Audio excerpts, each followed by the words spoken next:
So, as I learn different things, I like to come to you early and just give you different information as it comes to me organically. And I have been working on my credit and working on a few repairs, and I have learned a few things. So I wanted to kind of share it with you because I know coming into the welding, a lot of people that comes into it, sometimes your credit might not be right, or sometimes your credit might be good and you might mess it off. So it's some things that you might need to learn about not doing and some things you need to learn about doing. I just really want to talk about one specific thing, but it's a few things that I want to kind of go around real quick. But I most definitely want to talk about how to work on it, how to fix it. Because if you are a seasoned welder or you've been welding for a while, then maybe you went through some bad relationships or you did some bad decisions, spending, or you wanted some luxury items, or whatever the situation may be, and you find yourself in a situation where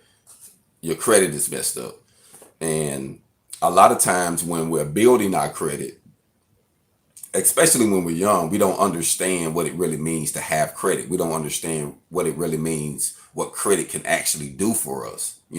So as we build our independence, we realize that credit is like a silent business partner. Credit can actually keep you from paying deposits.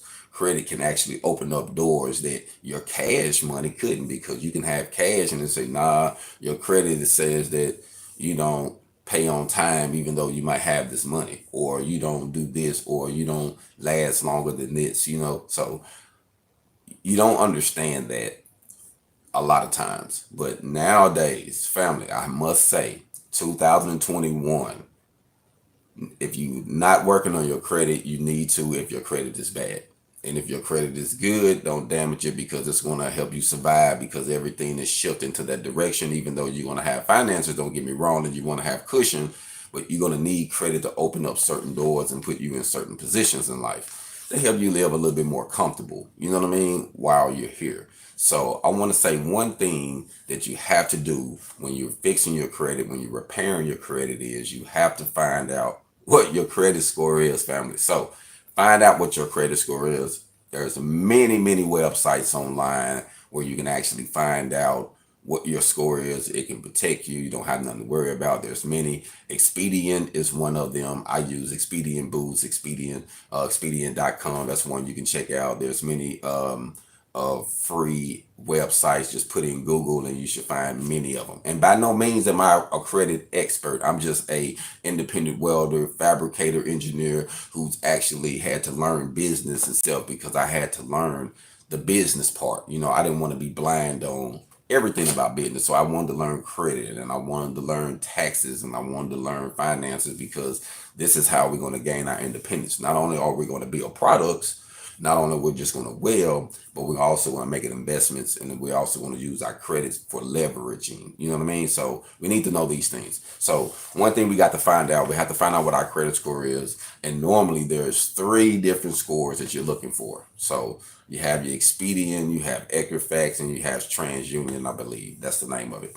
And those 3 is going to give you 3 different kinds, because normally different companies report to either of those 3. So if it don't hit one, it'll hit the other. If it don't hit that one, it'll hit this one. You know what I mean? So you want to make sure that you get those 3 scores. And once you find out, then you can get an idea of who you need to contact, who you need to write, who you need to call. And I'm going to let you know, if we're doing this ourselves, family, you're even going to have to get someone you trust to make some calls for you, or you physically going to have to get on the phone. Like, you're going to have to put the work in. We welders, so we physical. So you're going to have to do the same thing with this. You're going to have to call some people. You're going to have to talk to them. And it's okay, because if you don't talk to them, and if you don't hold a conversation, you never know what you can do. And a lot of times we try to avoid those conversations because, man, I don't want to talk to them. Man, they're going to keep calling my phone. Oh, man, this and this. But we need to have those conversations with them people, so that way we can be able to get some leverage and let them know what our situation is. And especially due to this COVID-19 situation, there's a lot of different reliefs. So you can actually get in, and they probably can assist you some right now. So I would think, my personal opinion, I just want to say this, why everybody is winning right now, getting this free money, so to speak. You know what I mean? I wish I was getting a lot of it, but I'm not. But I'm just saying, for those who winning, you winning right now. use just a little bit of that to repair your credit. I think right now that is the wisest thing you can do, because you can use their money to actually create you some money. And it's just like the way the real estate does. They say use someone else's money to build you some money. Well, you're getting free money. You can use a little bit of that free money to actually get you some generational wealth, build you some wealth by getting your credit right. That way you can actually make some future investments, but you got to get that number right. You got to get things removed. So just wanted to say that. And another thing that we have to most definitely think about is we have to know one key thing. And this is one key thing that I want to say is when you're getting, when we are fixing our credit, when we're repairing our credit and we're calling these different people, never, never, never, never, never, never pay the full price. Never pay the full price. I had to sip some coffee on that because I want you to think about that too.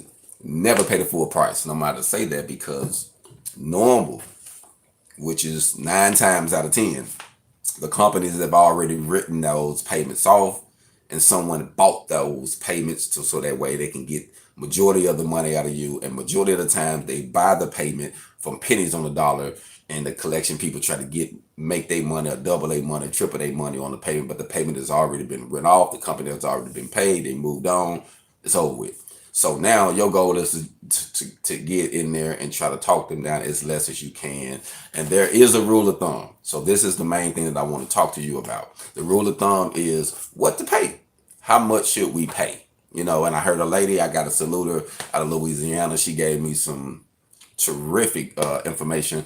And she was talking about, what should we pay, family? What should we pay? And you know what we should pay? Less is possible. You know what I'm saying? Less is possible. But when it comes to a rule of thumb, you're looking at least 40 to 60%. Now, on the high end, for those might have something extreme, you might see yourself, just because you probably being impatient, pay a little more. But if you're patient, you can pay 40 to 60% or less. You see what I'm saying? So there is a process with this. I would say if you're jumping on this, you're going to at least, if you do it yourself and you do it right and you start doing it now, 6 months process, you can be able to go from a 5 to a 7, something easy, you know.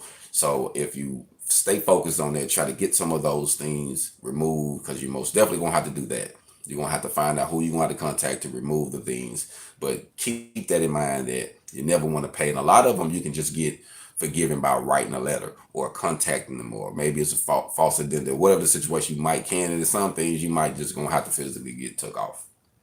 You know what I mean? So all I just want to say is, for those you do, keep that in mind. But it might be a few things you can get took off. And if you can, you might have to pay the piper. So remember this. It does take money to make money, family. So don't think that you're not going to spend a little money to clear your credit up, or you're not going to spend a little money to start your business, or you're not going to spend a little money to learn how to weld, or you're going to spend a little money to start buying materials so that you can start building products. See, everything, it takes something to make something. So I wanted to give you the update because I thought that was some real good information, that we want never want to pay all of that debt. So if you owe $5,000, your goal is to pay 40 to 60% or less.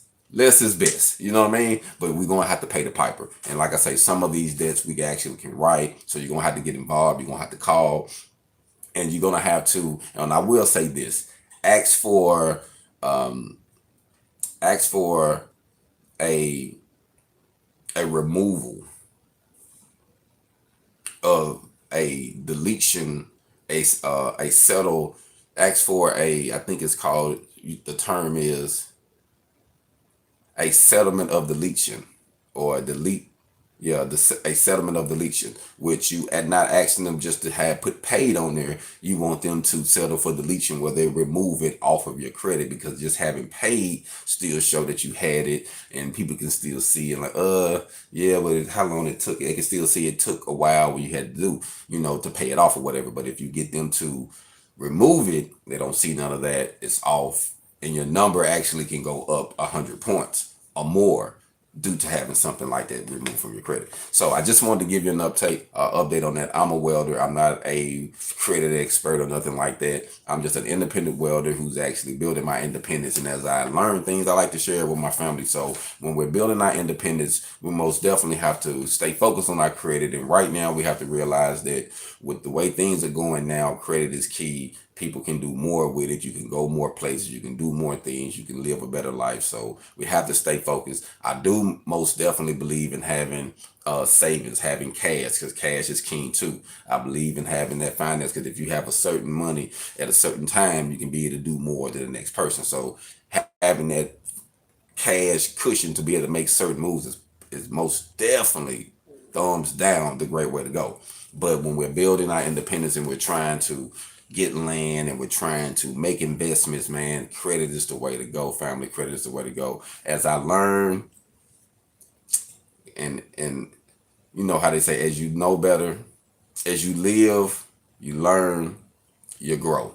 Say it like that. You live, you learn, you grow. So we all going through this transformation. So I just wanted to give you some information, wanted to come live and just say, hey, I really believe that we should work on it. Use some of that money that's coming in that you're getting free to actually work on your credit to build some generational wealth, get some of those things off of there. So that way you can put yourself in a better position once all of this is over. Because once it's over, it's going to shift things. It's never going to be the same, family. So we have to be prepared for whatever might come along. So just want to salute everyone. Everybody have a blessed day. Hold on.